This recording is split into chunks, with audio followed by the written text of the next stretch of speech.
The problem is that since 1864, we've had a debt-based banking system. All our money is based on government debt. We cannot extinguish government debt without extinguishing our money supply. That's why talk of paying off the national debt without reforming our banking system is an impossibility. That's why the solution does not lie in discussing the size of the national debt, rather it lies in reforming our banking system. This is the Federal Reserve headquarters in Washington. It sits on this very impressive address, right on Constitution Avenue, right across from the Lincoln Memorial. But is it federal? Is it really part of the United States government? Well, what we're about to show you is that there's nothing federal about the Federal Reserve, and there are no reserves. The name is a deception created back before the Federal Reserve Act was passed in 1913 to make Americans think that America's central bank operates in the public interest. The truth is that the Federal Reserve is a private bank owned by private stockholders and run purely for their private profit. That's exactly correct. The Fed is a privately owned for-profit corporation, which again has no reserves, at least no reserves available to back up the Federal Reserve notes, which is our common currency. Oh, absolutely. The Federal Reserve is neither federal and has doubtful reserves. It's a private bank that is owned by member banks. And it was chartered under the guise of deceit by an act of Congress in 1913. If there's still any doubt whether the Federal Reserve is a part of the U.S. government, check your local telephone book. In most cities, it is not listed in the blue government pages. It is listed in the business white pages right next to Federal Express, another private company. But more directly, U.S. courts have ruled time and time again that the Fed is a private corporation. Why can't Congress do something about the Fed? Most members of Congress just don't understand the system, and the few who do are afraid to speak up. For example, initially a veteran congressman from Chicago asked us if he could be interviewed for this video. However, both times our camera crew arrived at his office to do the interview, this was all we were able to film. The congressman never appeared and eventually decided he no longer wanted to participate. But a few others in Congress have been bolder over the years. Here are 3 quick examples. In 1923, Representative Charles A. Lindbergh, a Republican from Minnesota and father of the famed aviator Lucky Lindy, put it this way: the financial system has been turned over to the Federal Reserve Board. That board administers the finance system by authority of a purely profiteering group. The system is private, conducted for the sole purpose of obtaining the greatest possible profits from the use of other people's money. One of the most outspoken critics in Congress of the Fed was the former chairman of the House Banking and Currency Committee during the Great Depression years. Lewis T. McFadden, Republican of Pennsylvania, said in 1932, "We have in this country one of the most corrupt institutions the world has ever known. I refer to the Federal Reserve Board. This evil institution has impoverished the people of the United States and has practically bankrupted our government. It has done this through the corrupt practices of the moneyed vultures who control it." Senator Barry Goldwater was a frequent critic of the Fed. Most Americans have no real understanding of the operation of the international moneylenders. The accounts of the Federal Reserve System have never been audited. It operates outside the control of Congress and manipulates the credit of the United States. The Federal Reserve really, even though it is not part of the federal government, it is more powerful than the federal government. It's more powerful than the President, the Congress, and the courts. Now, a lot of people challenge me on that, but let me prove my case. The Federal Reserve determines what the average person's car payment is going to be, what their house payment is going to be, and whether they have a job or not. And I submit to you that that's total control. And the Federal Reserve is the largest single creditor of the United States government. What does Proverbs tell us? The borrower is servant to the lender. What one has to understand is that from the day the Constitution was adopted right up to today, the folks who profit from privately owned central banks, as Madison called them, the money changers, have fought a running battle for control over who gets to print America's money. Why is who prints the money so important? Think of money as just another commodity. If you have a monopoly on a commodity that everyone needs, everyone wants, and nobody has enough of, there are lots of ways to make a profit, and also exert tremendous political influence. That's what this battle is all about. Throughout the history of the United States, the money power has gone back and forth between Congress and some sort of privately owned central bank. The Founding Fathers knew the evils of a privately owned central bank. First of all, they had seen how the privately owned British central bank, the Bank of England, had run up the British national debt to such an extent that Parliament had been forced to place unfair taxes on the American colonies. In fact, as we'll see later, Ben Franklin claimed that this was the real cause of the American Revolution. Most of the Founding Fathers realized the potential dangers of banking and feared bankers' accumulation of wealth and power. Jefferson put it this way: I sincerely believe that banking institutions are more dangerous to our liberties than standing armies. The issuing power should be taken from the banks and restored to the people to whom it properly belongs. That succinct statement of Jefferson is, in fact, the solution to all our economic problems today. It bears repeating. The issuing power should be taken from the banks and restored to the people to whom it properly belongs.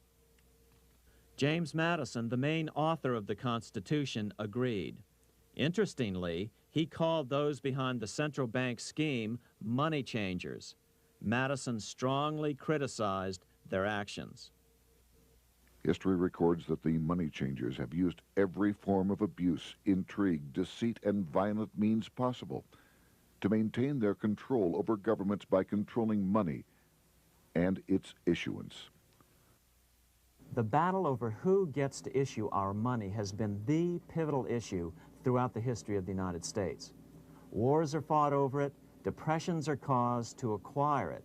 Yet after World War I, this battle was rarely mentioned in newspapers or history books. Why? By World War I, the money changers, with their dominant wealth, had seized control of most of the nation's press. Throughout U.S. history, this battle over who gets the power to issue our money has raged.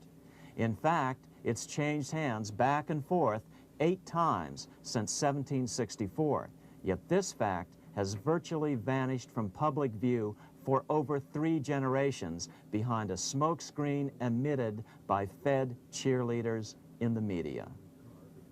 Until we stop talking about deficits and government spending and start talking about who controls how much money we have, it's all just a big shell game, a complete and utter deception. It won't matter if you pass an ironclad amendment to the Constitution mandating a balanced budget. Our situation is only going to get worse until we root out the cause at its source. What's the solution for our national problem? First of all, education. That's what this video presentation is all about. But secondly, we must act. We must take back the power to issue our own money. Issuing our own money is not a radical solution. I want to stress that. It's the same solution used at different points in U.S. history by men like Benjamin Franklin, Thomas Jefferson, Andrew Jackson, Martin Van Buren, and Abraham Lincoln. So, to sum it up, in 1913, Congress gave an independent central bank, deceptively named the Federal Reserve, a monopoly over issuing America's money. And the debt generated by this quasi-private corporation is what is killing the American economy. Though the Federal Reserve is now the most powerful central bank in the world, it was not the first. So where did this idea come from? To really understand the magnitude of the problem, we have to travel back to Europe. Just who are these money changers James Madison spoke of?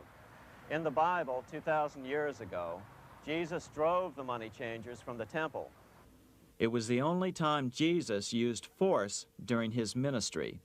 What were money changers doing in the temple? When Jews came to Jerusalem to pay their temple tax, they could only pay it with a special coin, the half shekel of the sanctuary. This was a half ounce of pure silver about this size. It was the only coin around at that time which was pure silver and of assured weight without the image of a pagan emperor. Therefore, to Jews, the half shekel was the only coin acceptable to God. But these coins were not plentiful. The money changers had cornered the market on them. Then they raised the price, just like any other commodity, to whatever the market would bear. In other words, money changers were making exorbitant profits because they held a virtual monopoly on money. The Jews had to pay whatever they demanded. To Jesus, this totally violated the sanctity of God's house.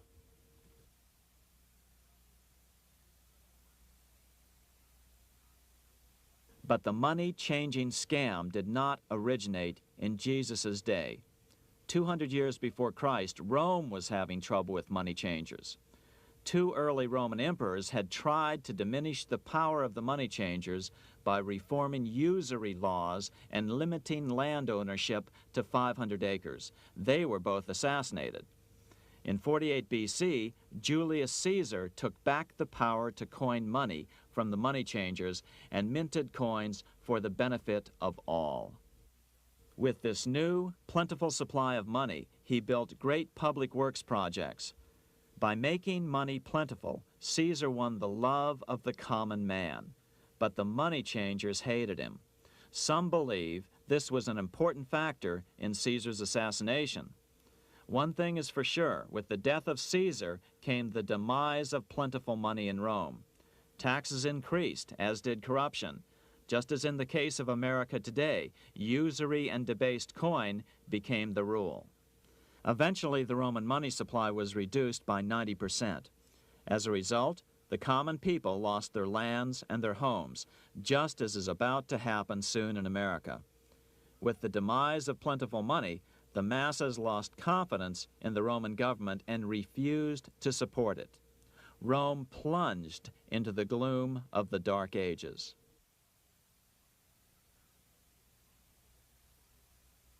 A 1,000 years after the death of Christ, money changers, those who loan out and manipulate the quantity of money, were active in medieval England. In fact, they were so active that acting together, they could manipulate the entire English economy. These were not bankers per se. The money changers generally were the goldsmiths. They were the first bankers because they started keeping other people's gold for safekeeping in their vaults. The first paper money was merely a receipt for gold left at the goldsmith. Paper money caught on because it was more convenient than carrying around a lot of heavy gold and silver coins. Eventually, goldsmiths noticed that only a small fraction of the depositors ever came in and demanded their gold at any one time.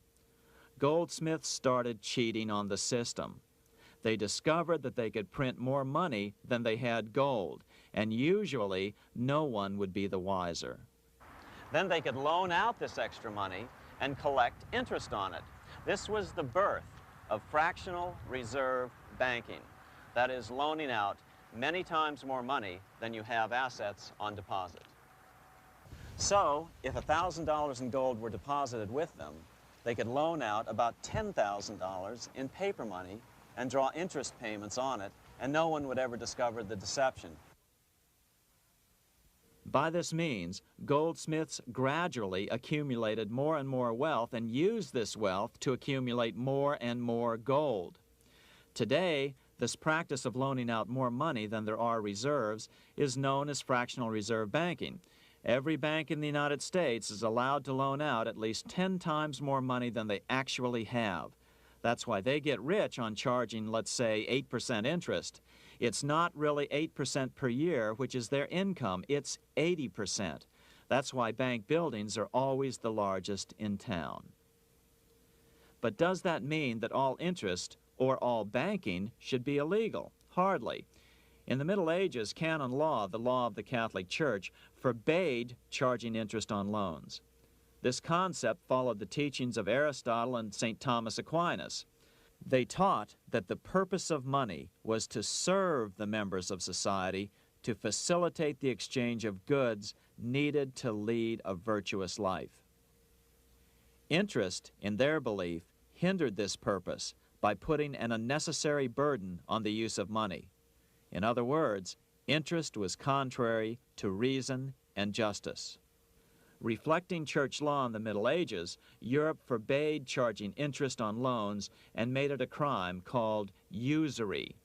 As commerce grew, and therefore opportunities for investment arose in the late Middle Ages, it came to be recognized that to loan money had a cost for the lender, both in risk and in lost opportunity.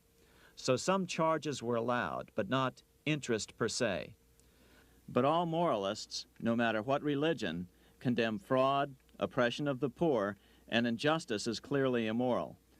As we will see, fractional reserve lending is rooted in a fraud, results in widespread poverty, and reduces the value of everyone else's money. The ancient goldsmiths discovered that extra profits could be made by rowing the economy between easy money and tight money. When they made money easier to borrow, then the amount of money in circulation expanded. Money was plentiful. People took out more loans to expand their businesses. But then the money changers would tighten the money supply. They would make loans more difficult to get. What would happen? Just what happens today. A certain percentage of people could not repay their previous loans and could not take out new loans to repay the old ones. Therefore, they went bankrupt and had to sell their assets to the goldsmiths for pennies on the dollar. The same thing is still going on today.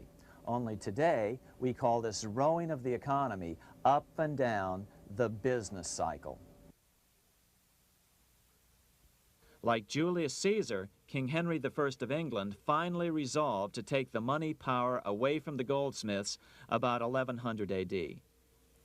Henry could have used anything as money, seashells, feathers, or even yak dung, as is often done in remote Tibetan provinces.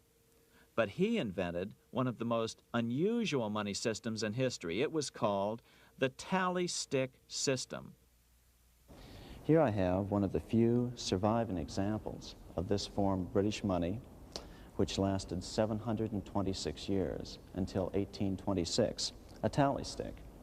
The tally system was adopted to avoid the monetary manipulation of the goldsmiths. Tally sticks were money fabricated out of sticks of polished wood.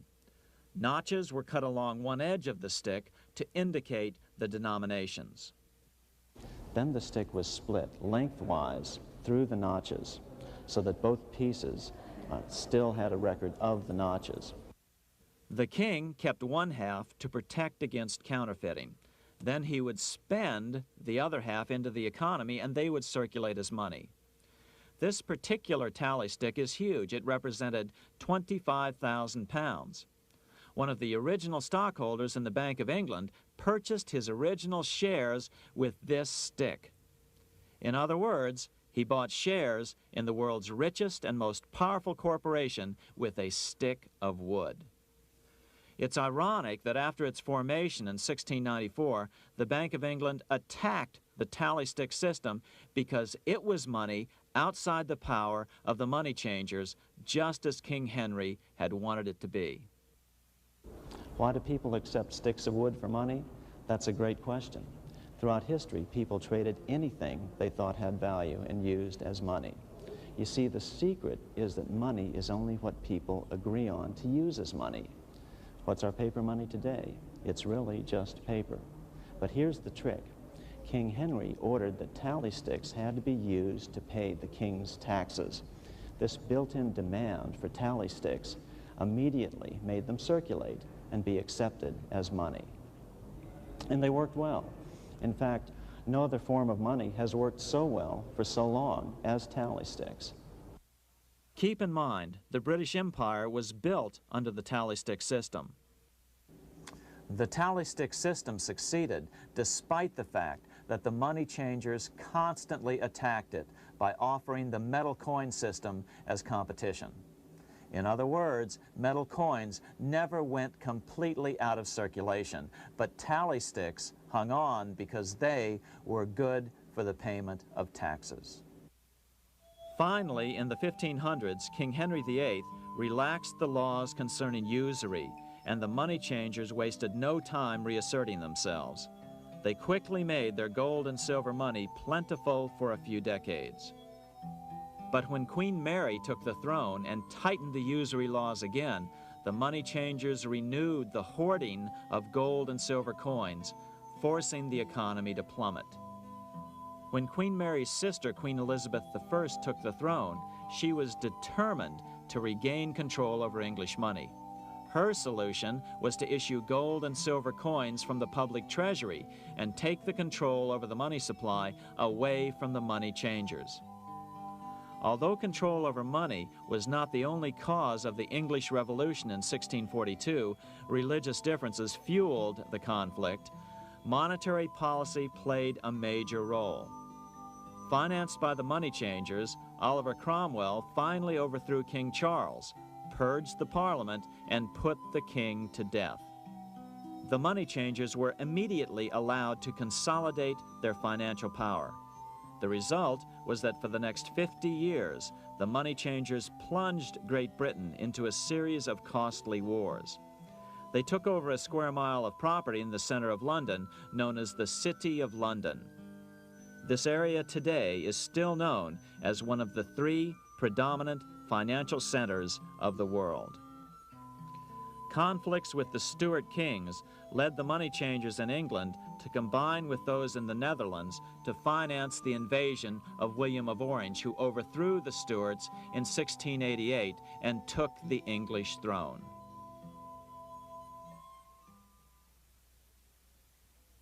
By the end of the 1600s, England was in financial ruin.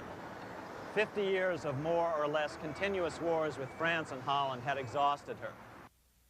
Frantic government officials met with the money changers to beg for the loans necessary to pursue their political purposes.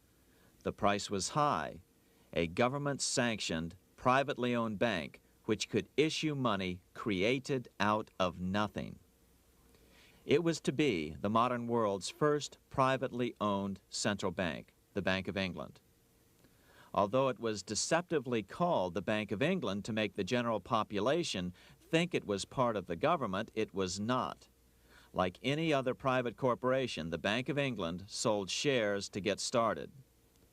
The investors, whose names were never revealed, were supposed to put up £1.25 million British pounds in gold coin to buy their shares in the bank, but only £750,000 was ever received. Despite that, the bank was duly chartered in 1694 and started out in the business of loaning out several times the money it supposedly had in reserves, all at interest. In exchange, the new bank would loan British politicians as much of the new currency as they wanted, as long as they secured the debt by direct taxation of the British people. So, legalization of the Bank of England amounted to nothing less than legal counterfeiting of a national currency for private gain. Unfortunately, nearly every nation now has a privately controlled central bank using the Bank of England as the basic model. Such is the power of these central banks that they soon take total control over a nation's economy. It soon amounts to nothing but a plutocracy, ruled by the rich. It would be like putting control of the army in the hands of the mafia. The danger of tyranny would be extreme. Yes, we need central banks. No, we do not need them in private hands. The central bank scam is really a hidden tax. The nation sells bonds to the central bank to pay for things it does not have the political will to raise taxes to pay for. But the bonds are purchased with money the central bank creates out of nothing. More money in circulation makes your money worth less. The government gets as much money as it needs, and the people pay for it in inflation. The beauty of the plan is that not one person in 1,000 can figure it out because it's usually hidden behind complex-sounding economics gibberish. With the formation of the Bank of England, the nation was soon awash in money. Prices throughout the country doubled. Massive loans were granted for just about any wild scheme. One venture proposed to drain the Red Sea to recover gold supposedly lost when the Egyptian army drowned pursuing Moses and the Israelites. By 1698, government debt grew from the initial £1.25 million to £16 million. Naturally, taxes were increased and then increased again to pay for all of this. With the British money supply firmly in their grip, the British economy began a wild roller coaster series of booms and depressions, exactly the sort of thing a central bank claims it is determined to prevent. There are two things which I think are intrinsic not just to the Bank of England, but to central banking generally. The first is an involvement in the formulation of monetary policy with the specific objective of achieving monetary stability. However, since the Bank of England took control, the British pound has rarely been stable. Now let's take a look at the role of the Rothschild family, the family said to be the wealthiest in the world.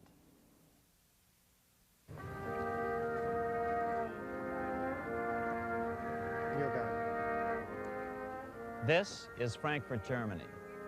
50 years after the Bank of England opened its doors, a goldsmith named Amschel Moses Bauer opened a coin shop, a counting house, in 1743.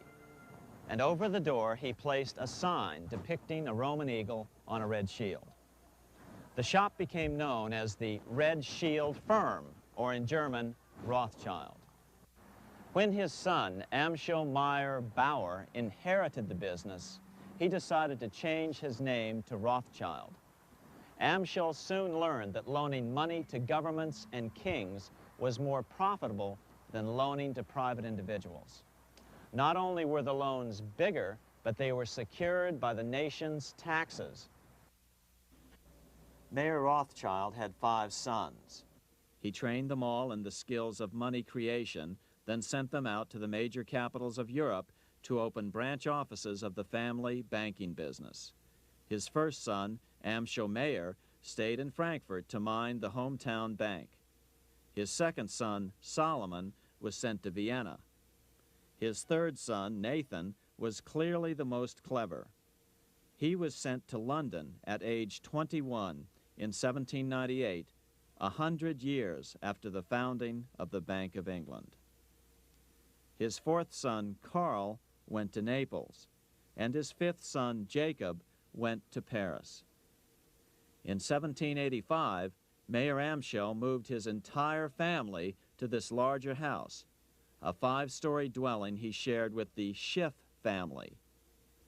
This house was known as the Green Shield.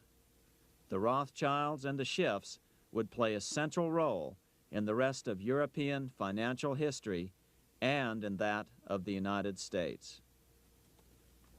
The Rothschilds broke into dealings with European royalty here at Wilhelmshof, the palace of the wealthiest man in Germany. In fact, the wealthiest monarch in all Europe, Prince William of Hesse-Kassel. At first, the Rothschilds were only helping William speculate in precious coins.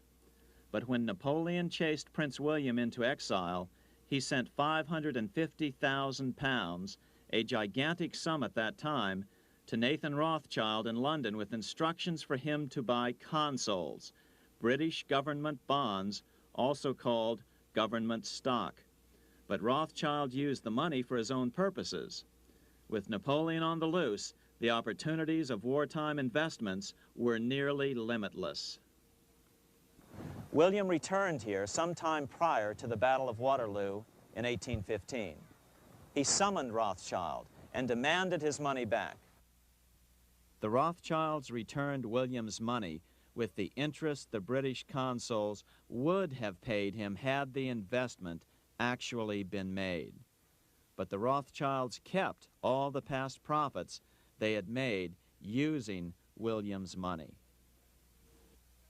Nathan Rothschild later bragged that in the 17 years he'd been in England, he'd increased his original 20,000 pound stake given to him by his father by 2,500 times. By cooperating within the family, the Rothschilds soon grew unbelievably wealthy. By the mid-1800s, they dominated all European banking and were certainly the wealthiest family in the world. They financed Cecil Rhodes, making it possible for him to establish a monopoly over the diamond and gold fields of South Africa.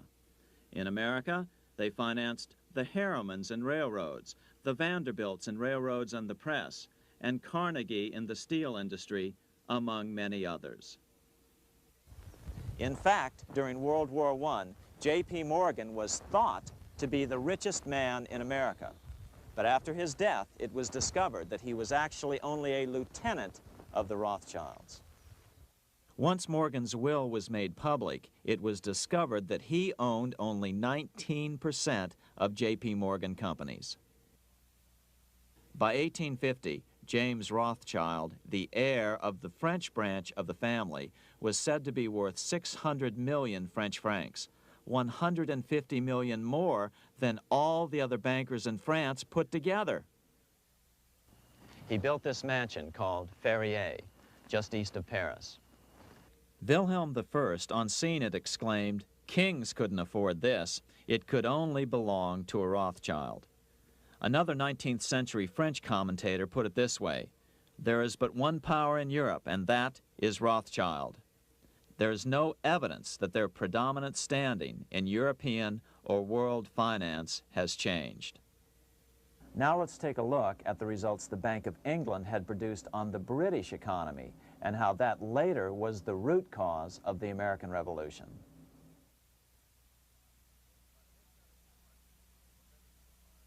By the mid-1700s, the British Empire was nearing its height of power around the world. But Britain had fought 4 costly wars in Europe since the creation of their privately owned central bank, the Bank of England. The cost had been high. To finance these wars, the British Parliament here had borrowed heavily from the bank.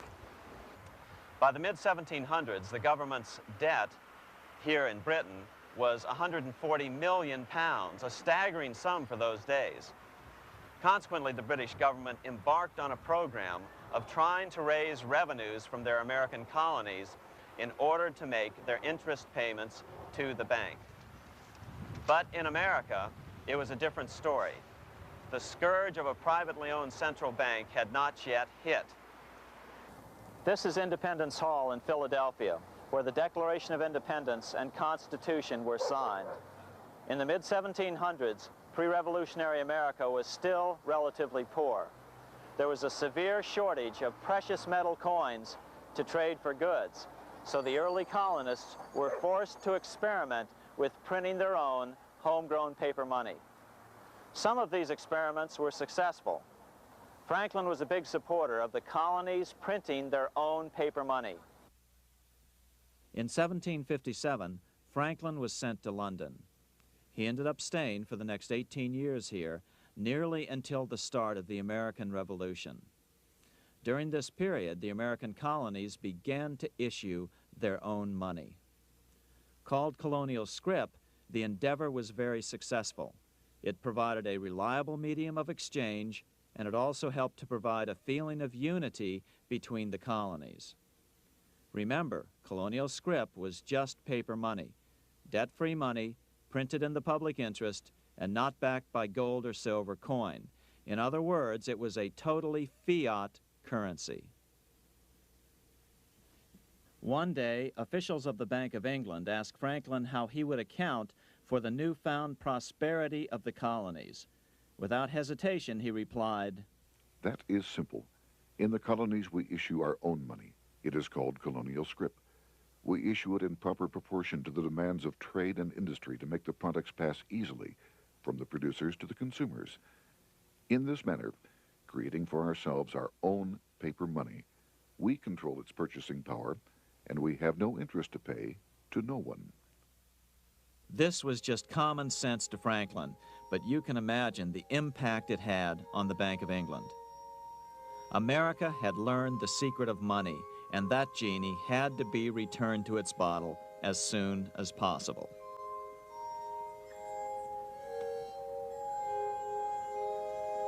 As a result, Parliament hurriedly passed the Currency Act of 1764. This prohibited colonial officials from issuing their own money and ordered them to pay all future taxes in gold or silver coins. In other words, it forced the colonies on a gold or silver standard. For those who still believe that a gold standard is the answer for America's current monetary problems, look what happened to America after that. Writing in his autobiography, Franklin said, In 1 year, the conditions were so reversed that the era of prosperity ended and a depression set in to such an extent that the streets of the colonies were filled with unemployed. Franklin claims that this was even the basic cause for the American Revolution. As Franklin put it in his autobiography, the colonies would gladly have borne a little tax on tea and other matters had it not been that England took away from the colonies their money, which created unemployment and dissatisfaction. The inability of the colonists to get the power to issue their own money permanently out of the hands of George III and the international bankers was the prime reason for the Revolutionary War. By the time the first shots were fired in Lexington, Massachusetts, on April 19, 1775, the colonies had been drained of gold and silver coin by British taxation. As a result, the Continental government had no choice but to print money to finance the war. At the start of the Revolution, the U.S. money supply stood at $12 million. By the end of the war, it was nearly $500 million. As a result, the currency was virtually worthless. Shoes sold for $5,000 a pair. Colonial scrip had worked because just enough was issued to facilitate trade. As George Washington lamented, a wagon load of money will scarcely purchase a wagon load of provisions. Today, those who support a gold-backed currency point to this period during the Revolution to demonstrate the evils of a fiat currency. But remember, the same currency had worked so well 20 years earlier during times of peace that the Bank of England had Parliament outlaw it.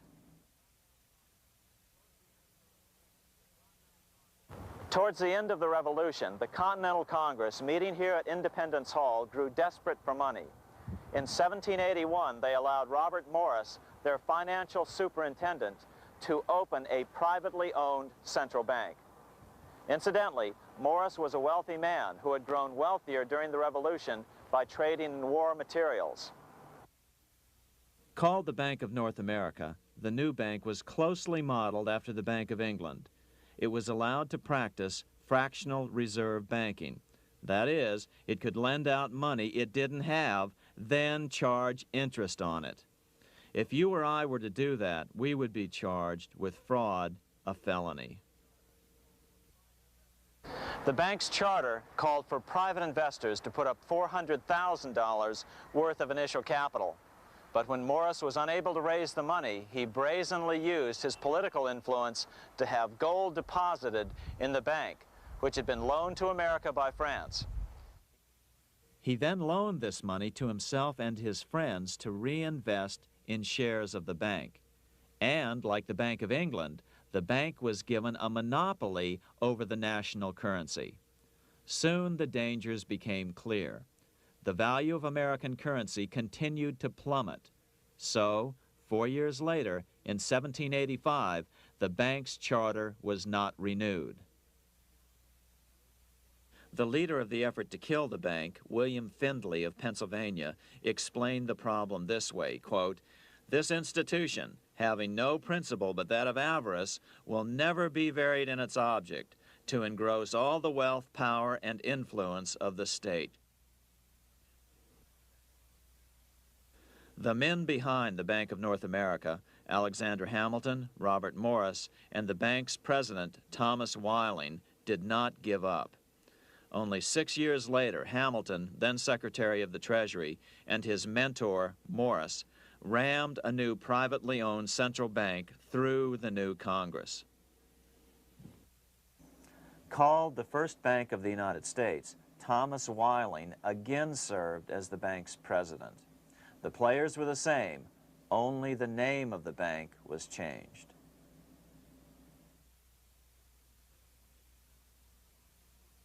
In 1787, colonial leaders assembled in Philadelphia to replace the ailing Articles of Confederation. As we saw earlier, both Thomas Jefferson and James Madison were unalterably opposed to a privately owned central bank. They had seen the problems caused by the Bank of England. They wanted nothing of it. As Jefferson later put it,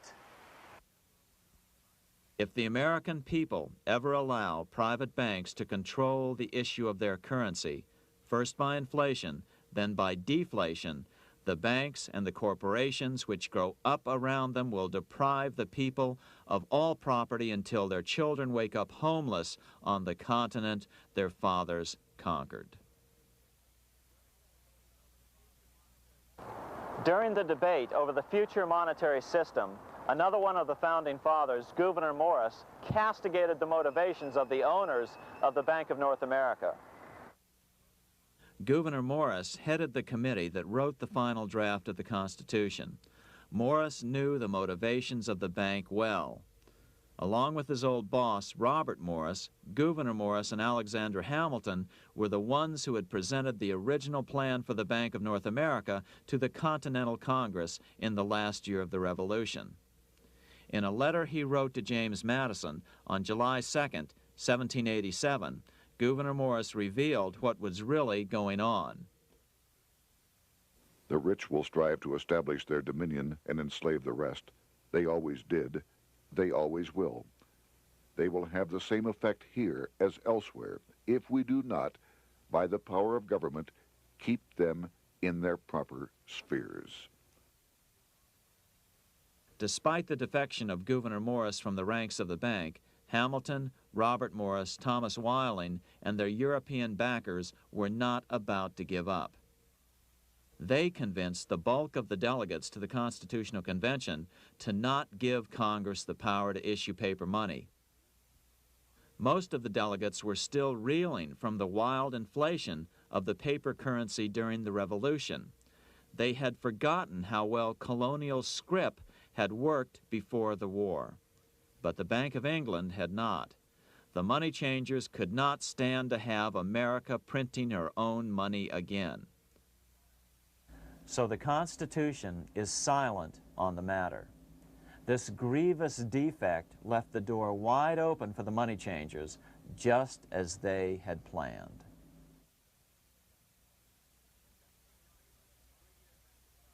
In 1790, less than 3 years after the Constitution had been signed, the money changers struck again. The newly appointed first Secretary of the Treasury, Alexander Hamilton, proposed a bill to the Congress calling for a new, privately owned central bank. Coincidentally, that was the very year that Amschel Rothschild made his pronouncement from his flagship bank in Frankfurt. Let me issue and control a nation's money, and I care not who writes the laws. Alexander Hamilton was a tool of the international bankers, and he wanted to create the U.S. Bank, the BUS, or the Bank of the United States, and did so. Interestingly, one of Hamilton's first jobs after graduating from law school in 1782 was as an aide to Robert Morris, the head of the Bank of North America. In fact, the year before, Hamilton had written Morris a letter saying, "A national debt, if it is not excessive, will be to us a national blessing." A blessing to whom? After a year of intense debate, in 1791, Congress passed the bill and gave it a 20-year charter. The new bank was to be called the First Bank of the United States, or BUS. Here we are in front of the First Bank of the United States in Philadelphia. The bank was given a monopoly on printing U.S. currency, even though 80% of its stock would be held by private investors. The other 20% would be purchased by the U.S. government. But the reason was not to give the government a piece of the action, it was to provide the capital for the other 80% owners. As with the old Bank of North America and the Bank of England before that, the stockholders never paid the full amount for their shares. The U.S. government put up their initial $2 million in cash. Then the bank, through the old magic of fractional reserve lending, made loans to its charter investors so they could come up with the remaining $8 million of capital needed for this risk-free investment. Like the Bank of England, the name of the Bank of the United States was deliberately chosen to hide the fact that it was privately controlled. And like the Bank of England, the names of the investors in the bank were never revealed. Many years later, it was a common saying that the Rothschilds were the power behind the old Bank of the United States. The bank was sold to Congress as a way to bring stability to the banking system and eliminate inflation. So what happened? Over the first 5 years, the U.S. government borrowed $8.2 million from the Bank of the United States. In the same 5-year period, prices rose by 72%. Jefferson, as the new Secretary of State, watched the borrowing with sadness and frustration, unable to stop it. I wish it were possible to obtain a single amendment to our Constitution, taking from the federal government the power of borrowing. Millions of Americans feel the same way today. They watch in helpless frustration as the federal government borrows the American economy into oblivion. So, although it was called the first Bank of the United States, it was not the first attempt at a privately owned central bank in this country. As with the Bank of North America, the government put up most of the cash to get this private bank going, then the bankers loaned the money to each other to buy the remaining stock in the bank. It was a scam, plain and simple, and they wouldn't be able to get away with it for long. But first, we have to travel back to Europe to see how a single man was able to manipulate the entire British economy by obtaining the first news of Napoleon's final defeat.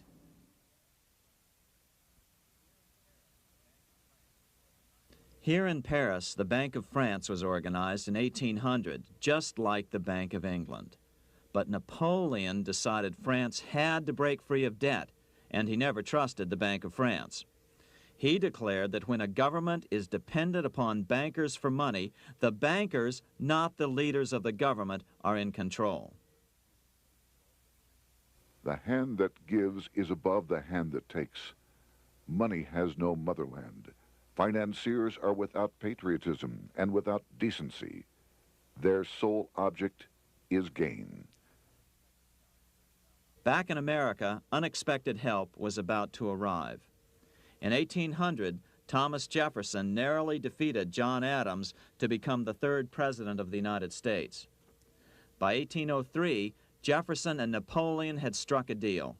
The U.S. would give Napoleon $3 million in gold in exchange for a huge chunk of territory west of the Mississippi River, the Louisiana Purchase. With that $3 million, Napoleon quickly forged an army and set off across Europe, conquering everything in his path.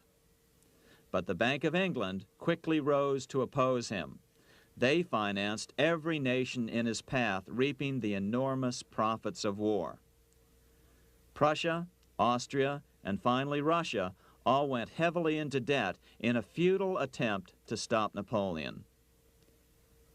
4 years later, with the main French army in Russia, 30-year-old Nathan Rothschild, the head of the London office of the Rothschild family, personally took charge of a bold plan to smuggle a much-needed shipment of gold right through France to finance an attack by the Duke of Wellington from Spain. Nathan later bragged at a dinner party in London that it was the best business he'd ever done. Little did he know that he would do much better business in the near future. Wellington's attacks from the south and other defeats eventually forced Napoleon to abdicate, and Louis XVIII was crowned king. Napoleon was exiled to Elba, a tiny island off the coast of Italy, supposedly exiled from France forever. While Napoleon was in exile on Elba, temporarily defeated by England with the financial help of the Rothschilds, America was trying to break free of its central bank as well.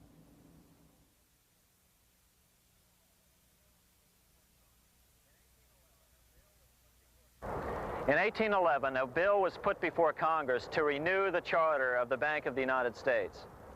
The debate grew very heated, and the legislatures of both Pennsylvania and Virginia passed resolutions asking Congress to kill the bank. The press corps of the day attacked the bank openly, calling it a great swindle, a vulture, a viper, and a cobra. Oh, to have an independent press once again in America. A congressman named P.B. Porter attacked the bank from the floor of Congress, saying if the bank's charter was renewed, Congress, quote, will have planted in the bosom of this Constitution a viper, which one day or another will sting the liberties of this country to the heart, close quote. Prospects didn't look that good for the bank. Some writers have even claimed that Nathan Rothschild warned that the United States would find itself involved in a most disastrous war if the bank's charter were not renewed. But it wasn't enough. When the smoke had cleared, the renewal bill was defeated by a single vote in the House and was deadlocked in the Senate. By now, America's fourth president, James Madison, was in the White House. Remember, Madison was a staunch opponent of the bank. His vice president, George Clinton, broke a tie in the Senate and sent the bank into oblivion. Within 5 months, England attacked the U.S., and the War of 1812 was on. But the British were still busy fighting Napoleon, and so the War of 1812 ended in a draw in 1814. Though the money changers were temporarily down, they were far from out. It would take them only another 2 years to bring back their bank bigger and stronger than ever.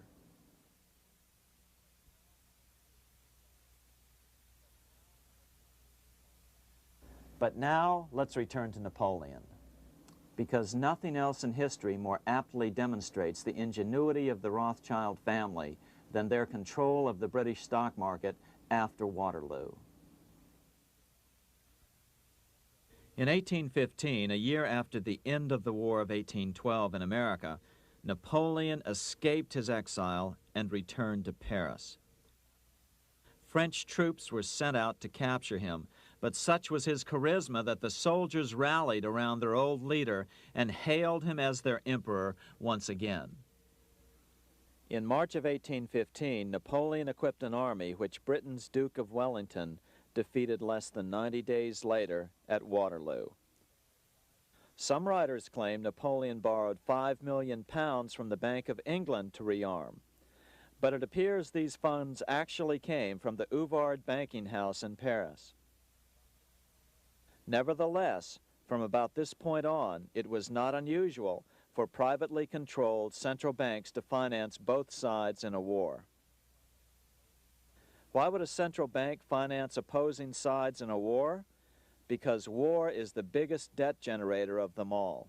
A nation will borrow any amount for victory.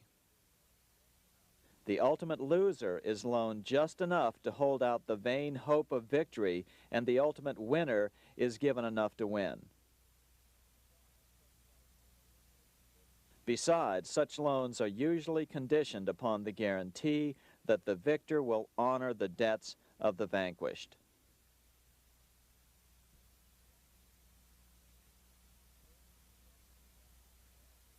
This is the Waterloo battlefield about 200 miles northeast of Paris in what today is Belgium.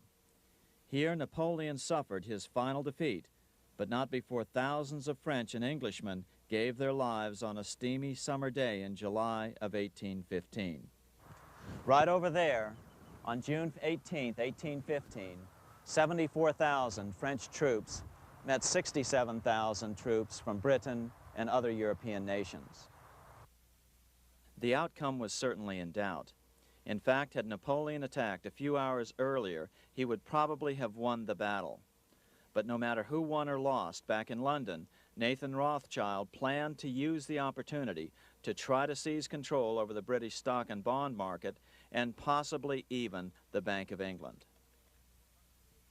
Rothschild stationed a trusted agent, a man named Rothworth, on the north side of the battlefield, closer to the English Channel.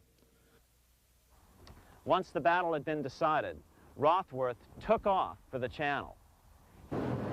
He delivered the news to Nathan Rothschild a full 24 hours before Wellington's own courier. Rothschild hurried to the stock market and took up his usual position in front of an ancient pillar. All eyes were on him. The Rothschilds had a legendary communications network. If Wellington had been defeated and Napoleon was loose on the continent again, Britain's financial situation would become grave indeed. Rothschild looked saddened. He stood there motionless, eyes downcast. Then suddenly he began selling. Other nervous investors saw that Rothschild was selling. It could only mean one thing. Napoleon must have won, Wellington must have lost. The market plummeted. Soon everyone was selling their consols, their British government bonds, and prices dropped sharply. But then Rothschild started secretly buying up the consols through his agents for only a fraction of their worth hours before. Myths, legends, you say? 100 years later, the New York Times ran a story which said that Nathan's grandson had attempted to secure a court order to suppress a book with this stock market story in it. The Rothschild family claimed the story was untrue and libelous, but the court denied the Rothschilds' request and ordered the family to pay all court costs. What's even more interesting about this story is that some authors claim that the day after the Battle of Waterloo, in a matter of hours, Nathan Rothschild came to dominate not only the bond market, but the Bank of England as well. Whether or not the Rothschild family seized control of the Bank of England, the first privately owned central bank in a major European nation and the wealthiest, one thing is certain. By the mid-1800s, the Rothschilds were the richest family in the world, bar none. They dominated the new government bond markets and branched into other banks and industrial concerns. In fact, the rest of the 19th century was known as the Age of the Rothschilds. Despite this overwhelming wealth, the family has generally cultivated an aura of invisibility. Although the family controls scores of industrial, commercial, mining, and tourist corporations, only a handful bear the Rothschild name.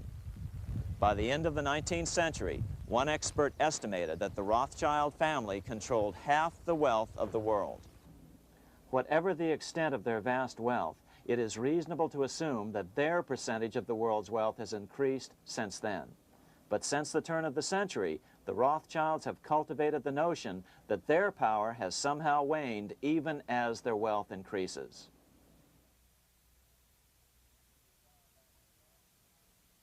Meanwhile, back in Washington in 1816, just 1 year after Waterloo and Rothschild's alleged takeover of the Bank of England, the American Congress passed a bill permitting yet another privately owned central bank. This bank was called the Second Bank of the United States. The new bank's charter was a copy of the previous bank's. The U.S. government would own 20% of the shares of the bank. Of course, the federal share was paid by the Treasury up front into the bank's coffers. Then, through the magic of fractional reserve lending, it was transformed into loans to private investors who then bought the remaining 80% of the shares. Just as before, the primary stockholders remained a secret. But it is known that the largest block of shares, about 1/3 of the total, were sold to foreigners. As one observer put it, it is certainly no exaggeration to say that the Second Bank of the United States was rooted as deeply in Britain as it was in America. So, by 1816, some authors claim the Rothschilds had taken control over the Bank of England and backed a new privately owned central bank in America as well.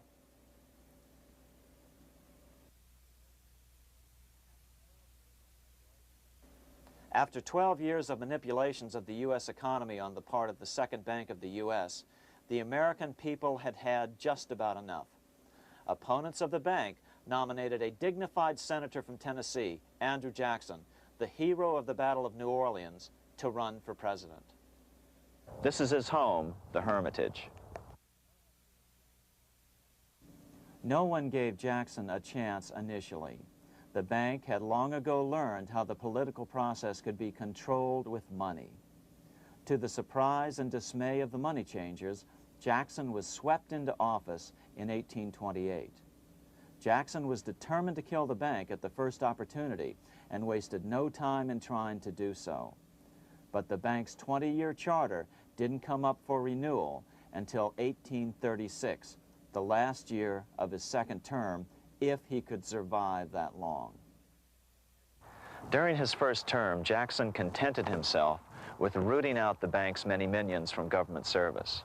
He fired 2,000 of the 11,000 employees of the federal government. In 1832, with his re-election approaching, the bank struck an early blow, hoping Jackson would not want to stir up controversy. They asked Congress to pass a renewal bill 4 years early. Naturally, Congress complied, then sent it to the president for signing. But Jackson weighed in with both feet. Old Hickory, never a coward, vetoed the bill. His veto message is one of the great American documents. It clearly lays out the responsibility of the American government towards its citizens, rich and poor. It is not our own citizens only who are to receive the bounty of our government. More than 8 million of the stock of this bank are held by foreigners. Is there no danger to our liberty and independence in a bank that in its nature has so little to bind it to our country? Controlling our currency, receiving our public monies, and holding thousands of our citizens' independence would be more formidable and dangerous than a military power of the enemy. If government would confine itself to equal protection and, as heaven does its rains, shower its favor alike on the high and the low, the rich and the poor, it would be an unqualified blessing. In the act before me, there seems to be a wide and unnecessary departure from these just principles. Later that year, in July 1832, Congress was unable to override Jackson's veto. Now Jackson had to stand for re-election. Jackson took his argument directly to the people. For the first time in U.S. history, Jackson took his presidential campaign on the road.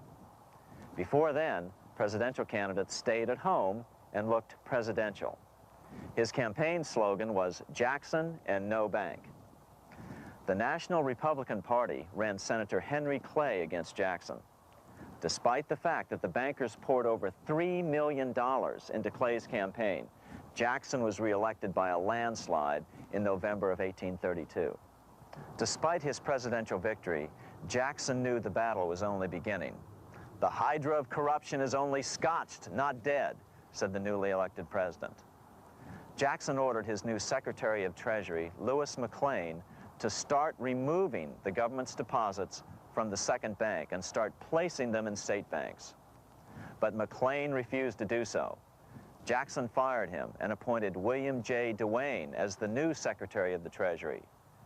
Duane also refused to comply with the president's requests, and so Jackson fired him as well and then appointed Roger B. Taney to the office. Taney did withdraw government funds from the bank starting on October 1st, 1833. Jackson was jubilant. "I have it chained. I'm ready with screws to draw every tooth and then the stumps." But the bank was not yet done fighting.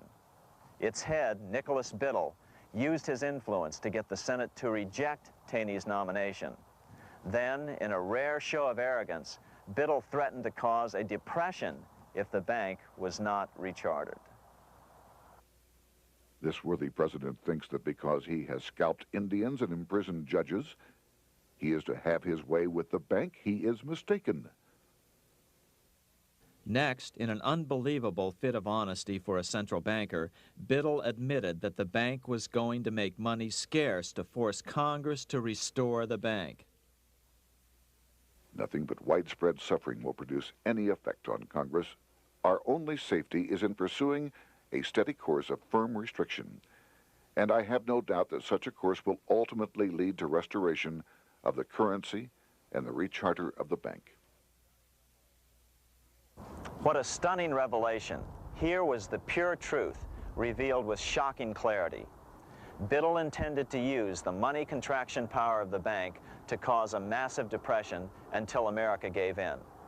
Unfortunately, this has happened time and time again throughout U.S. history and is about to happen again in today's world.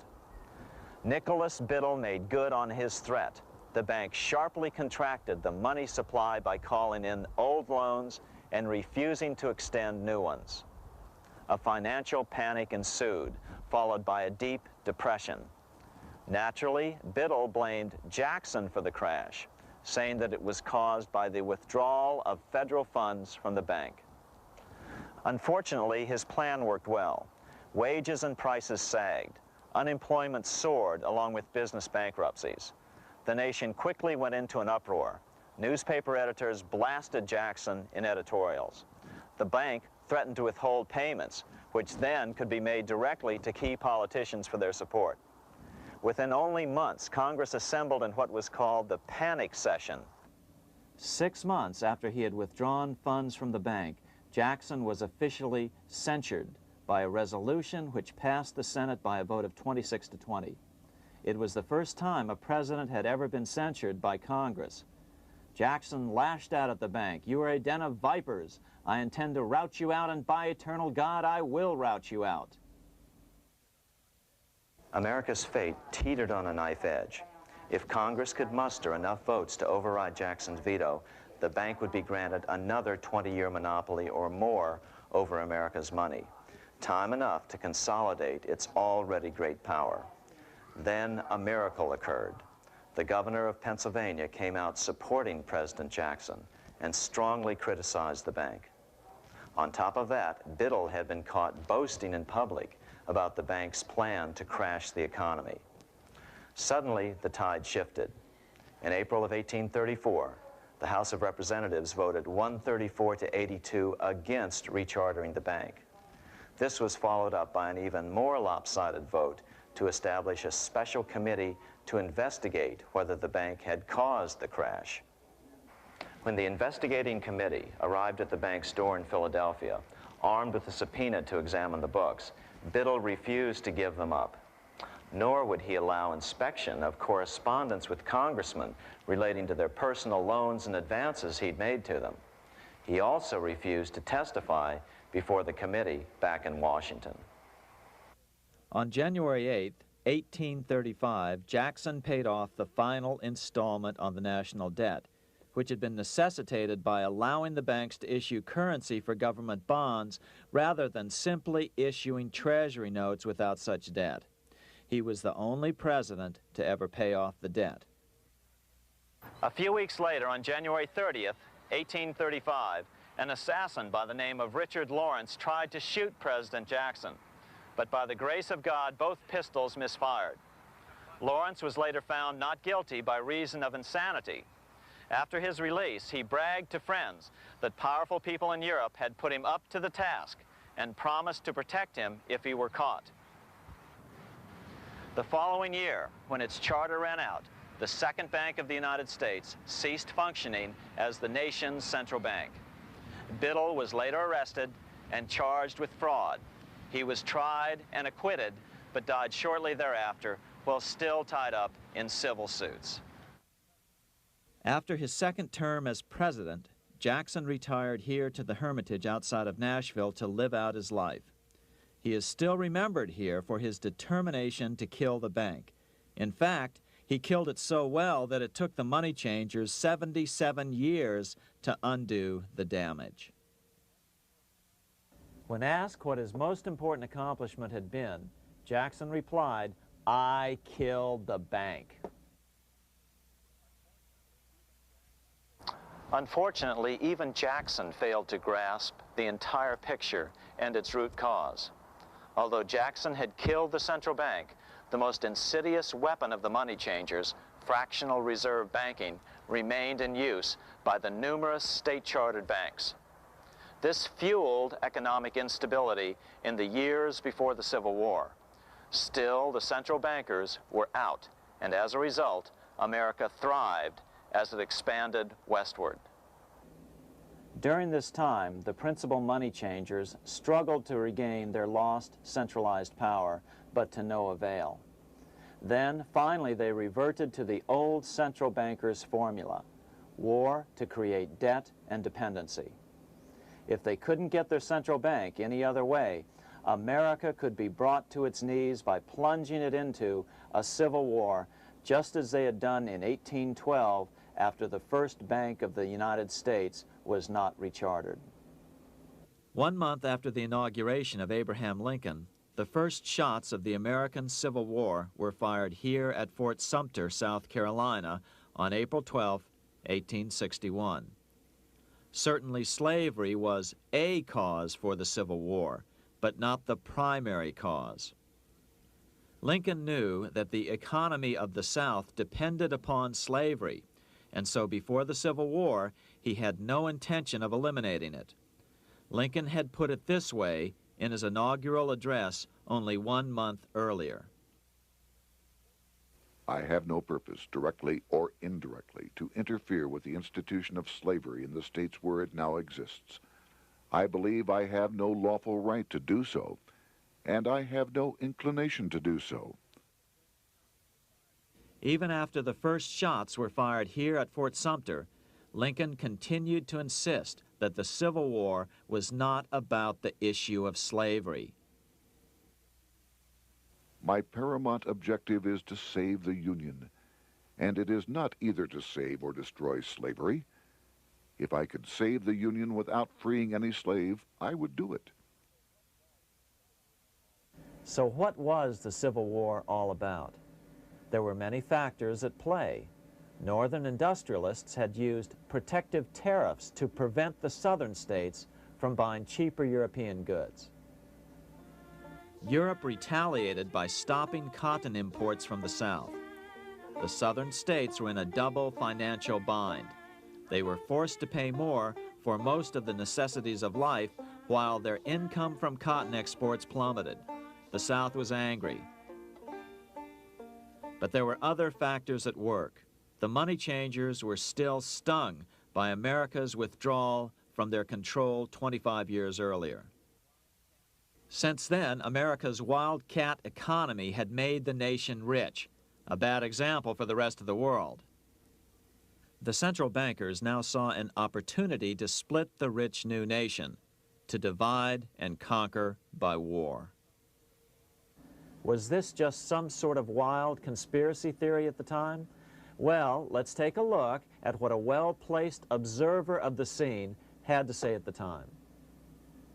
His name was Otto von Bismarck, Chancellor of Germany, the man who united the German states a few years later. The division of the United States into federations of equal force was decided long before the Civil War by the high financial powers of Europe. These bankers were afraid that the United States, if they remained as one bloc and as one nation, would attain economic and financial independence, which would upset their financial domination over the world. Within months after the first shots here at Fort Sumter, the central bankers loaned Napoleon III of France, the nephew of the Waterloo Napoleon, 210 million francs to seize Mexico and station troops along the southern border of the U.S., taking advantage of their war to violate the Monroe Doctrine and return Mexico to colonial rule. No matter what the outcome of the Civil War, a weakened America, heavily indebted to the money changers, would open up Central and South America once again to European colonization and domination. The very thing America's Monroe Doctrine had forbade in 1823. At the same time, Great Britain moved 11,000 troops into Canada and positioned them menacingly along America's northern border. The British fleet went to war alert, should their quick intervention be called for. Lincoln knew he was in a double bind. That's why he agonized over the fate of the Union. There was a lot more to it than just differences between the North and the South. That's why his emphasis was always on union and not merely the defeat of the South. But Lincoln needed money to win. In 1861, Lincoln and his Secretary of Treasury, Salmon P. Chase, went to New York to apply for the necessary loans. The money changers, anxious to see the Union fail, offered loans at 24 to 36% interest. Lincoln said thanks, but no thanks, and returned to Washington. Lincoln sent for an old friend, Colonel Dick Taylor of Chicago, and put him on the problem of financing the war. During one meeting, Lincoln asked Taylor what he'd discovered. Taylor put it this way. Why, Lincoln, that is easy. Just get Congress to pass a bill authorizing the printing of full legal tender Treasury notes, and pay your soldiers with them, and go ahead and win your war with them also. When Lincoln asked if the people of the United States would accept the notes, Taylor said, "The people, or anyone else, will not have any choice in the matter if you make them full legal tender. They will have the full sanction of the government and be just as good as any money, as Congress is given that express right by the Constitution." So that's exactly what Lincoln did. In 1862-63, he printed up $450 million worth of the new bills. In order to distinguish them from other banknotes in circulation, he printed them in green ink on the back side. That's why the notes were called greenbacks. With this new money, Lincoln paid the troops and bought their supplies. During the course of the war, nearly $450 million worth of greenbacks were printed at no interest to the federal government. Lincoln understood who was really pulling the strings and what was at stake for the American people. This is how he explained his rationale. The government should create, issue, and circulate all the currency and credit needed to satisfy the spending power of the government and the buying power of consumers. The privilege of creating and issuing money is not only the supreme prerogative of government, but it is the government's greatest creative opportunity. By the adoption of these principles, the taxpayers will be saved immense sums of interest. Money will cease to be master and become the servant of humanity. A truly incredible editorial in the London Times explained the central bankers' attitude towards Lincoln's greenbacks. If this mischievous financial policy, which has its origins in North America, shall become indurated down to a fixture, then that government will furnish its own money without cost. It will pay off debts and be without debt. It will have all the money necessary to carry on its commerce. It will become prosperous without precedent in the history of the world. The brains and wealth of all countries will go to North America. That country must be destroyed, or it will destroy every monarchy on the globe. The scheme was effective, so effective that the next year, 1863, with Federal and Confederate troops beginning to mass for the decisive battle of the Civil War, and the Treasury in need of further congressional authority to issue more greenbacks, Lincoln allowed the bankers to push through the National Bank Act. These new national banks would operate under a virtual tax-free status and collectively had the exclusive monopoly power to create the new form of money, banknotes. Though greenbacks continued to circulate, their numbers were not increased. But most importantly, from this point on, the entire U.S. money supply would be created out of debt by bankers buying U.S. government bonds and issuing them for reserves for banknotes. As historian John Kenneth Galbraith explained it, in numerous years following the war, the federal government ran a heavy surplus. It could not, however, pay off its debt, retire its securities, because to do so meant there would be no bonds to back the national banknotes. To pay off the debt was to destroy the money supply. Later in 1863, Lincoln got some unexpected help from Tsar Alexander II of Russia. The Tsar, like Bismarck in Germany, knew what the international money changers were up to and had steadfastly refused to let them set up a central bank in Russia. If America survived and was able to remain out of their clutches, the Tsar's position would remain secure. If the bankers were successful at dividing America and giving the pieces back to Great Britain and France, both nations under control of their central banks, eventually they would threaten Russia again. So the Tsar gave orders that if either England or France actively intervened and gave aid to the South, Russia would consider such action as a declaration of war. He did the same with part of his Pacific Fleet and sent them to port in San Francisco. Lincoln was reelected the next year, 1864. Had he lived, he would surely have killed the national bank's money monopoly extracted from him during the war. On November 21, 1864, he wrote a friend the following. The money power preys upon the nation in times of peace and conspires against it in times of adversity. It is more despotic than monarchy, more insolent than autocracy, more selfish than bureaucracy. Shortly before Lincoln was murdered, his former Secretary of Treasury, Salmon P. Chase, bemoaned his role in helping secure the passage of the National Banking Act only 1 year earlier. My agency in promoting the passage of the National Banking Act was the greatest financial mistake in my life. It has built up a monopoly which affects every interest in the country. On April 14, 1865, 41 days after his second inauguration and just 5 days after Lee surrendered to Grant at Appomattox, Lincoln was shot by John Wilkes Booth at Ford's Theater. Bismarck, Chancellor of Germany, lamented the death of Abraham Lincoln. The death of Lincoln was a disaster for Christendom. There was no man in the United States great enough to wear his boots. I fear that foreign bankers, with their craftiness and tortuous tricks, will entirely corrupt the exuberant riches of America and use it systematically to corrupt modern civilization. They will not hesitate to plunge the whole of Christendom into wars and chaos in order that the earth should become their inheritance.